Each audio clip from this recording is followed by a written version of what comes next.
ایک جہد کے اندر انقلاب لانے کو چھوڑو، ہر جہد کے اندر ہونا چاہیے ہمارا آدمی۔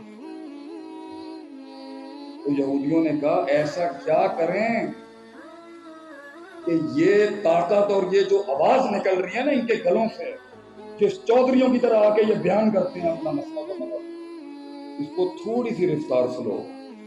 کیا کیا انہوں نے؟ انہوں نے کہا باتوں باتوں میں مدینے میں ایک چھوٹی سی بات وائرل کر، لوگ اچھے ہیں، یہ بڑا پیارا جملہ ہے، لوگ اچھے ہیں بس یہ مسئلہ ہے، انہوں نے ہماری عورتوں پر خیال کیا۔ تو جماعت اچھی ہے، اچھے لوگ آئے ہیں مدینے میں، بس عورتیں تھوڑی ان کی رسی ہٹا دیجئے، نظم و ضبط کا خیال کیجئے بھائیوں، بیٹھ جائیے۔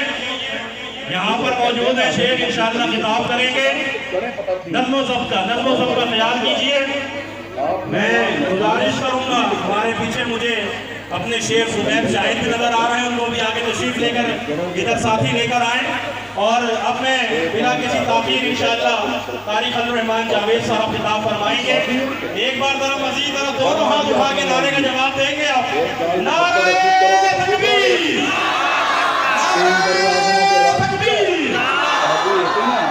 وعدہ حجاز ہی نہیں ملتا ہمیں، سیاست ریاست اور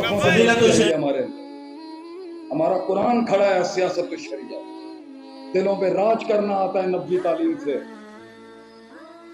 لیکن پتہ نہیں ہم کہاں رہے۔